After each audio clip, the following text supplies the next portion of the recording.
Hello बच्चों, राधे राधे। आज हम प्रेजेंट हो रहे हैं chapter number 1 unit and measurement, lecture number 12। ठीक है, फर्स्ट चैप्टर क्लास 11th का।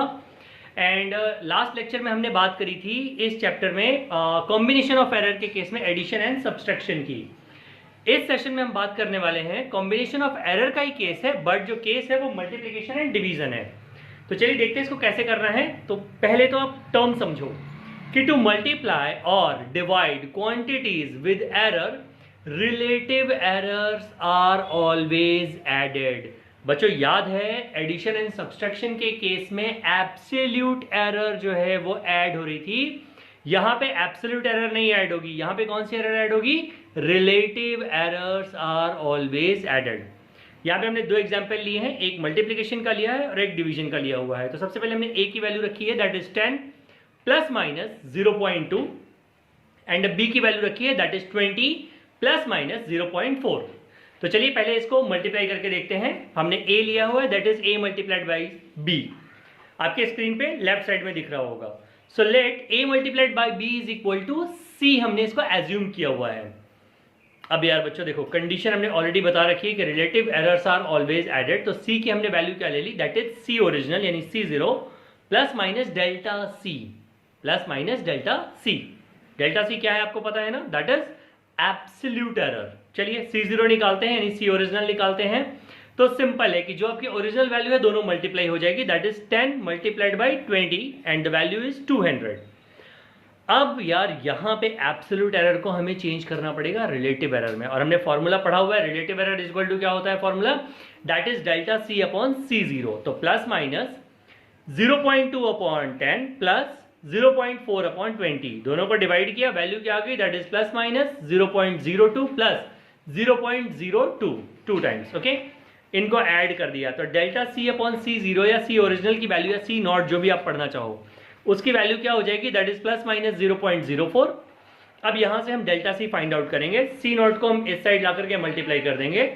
तो the value is plus minus 0.04 multiplied by C naught. C naught हमने ऊपर निकाला हुआ है, द वैल्यू इज 200 रख दिया, और मल्टीप्लाई करने के बाद जो हमारी डेल्टा सी यानी कि दैट इज एब्सोल्यूट एरर की जो value I that is plus minus 8। सो अब हमने ऊपर याद करो इक्वेशन में हमने पहले लिया हुआ है that is A cross B या A multiplied by B is equal to C is equal to C naught plus minus delta C.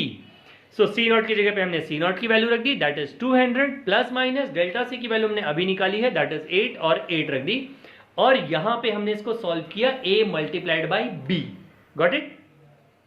Again बता रहा हूं बच्चों, जब आपको एग्जाम्पल दिया होगा प्लस माइनस के साथ दिया होगा तो वो हमेशा आपकी कौन सी एरर होगी?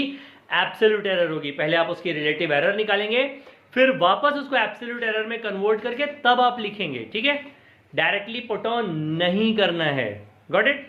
अब ऐसे ही सेम हम a अपॉन बी सॉल्व करने की कोशिश करेंगे। a upon B is equal to C, हमने सेम पैटर्न जैसा हमने यहां पे किया वैसे हम यहां करेंगे। c is equal to C0 upon C0 plus minus delta C. C0 की वैल्यू तो हम क्या करेंगे, जो ओरिजिनल वैल्यू है उनको एज इट इज डिवाइड कर देंगे, तो 10 अपॉन 20 दैट इज 0.5 आ गया। Now delta C upon C0 ये हमने ऑलरेडी सॉल्व किया हुआ है, इसकी वैल्यू हमने ऑलरेडी निकाली हुई है। ठीक है, तो दैट इज प्लस माइनस 0.04। अब यहां पर जब हम डेल्टा सी की वैल्यू निकालेंगे तो याद करो a मल्टीप्लाइड बाई बी के केस में जो C0 आया था वो 200 आया था, बट a अपॉन बी के केस में जो C0 है वो 0.5 आया है। तो क्या हो जाएगा यहाँ पे? Plus minus 0.04 multiplied by 0.5 and the value of delta C is plus minus 0.02। Now a upon B हमने पहले ही c माना हुआ है उसको, that is equal to c is equal to 0.5 plus minus 0.02। और इन्हीं दोनों एग्जांपल्स के साथ हमारा multiplication and division of error जो है वो कंप्लीट होता है। आई होप बच्चों आपको ये समझ में आ गया होगा। अगर नहीं समझ में आया तो आप उसको रिवॉच कर सकते हो। कोई अगर न्यूमेरिकल है आपके पास जो आपको नहीं समझ में आ रहा है तो आप उसको जो है कमेंट सेक्शन में मुझे पेज नंबर के साथ या एनसीईआरटी बुक के साथ या क्वेश्चन नंबर के साथ आप कमेंट कर सकते हो, उसका सोल्यूशन मैं आपको अपलोड करके दे दूंगा। साथ ही साथ बच्चों एक लास्ट लेक्चर होगा इसका, that is lecture number 13 and that is based on a parallax method. ठीक है, ये लास्ट लेक्चर होगा इस पूरे चैप्टर का। उसके बाद हम अगले चैप्टर की तरफ चलेंगे that is motion in straight line.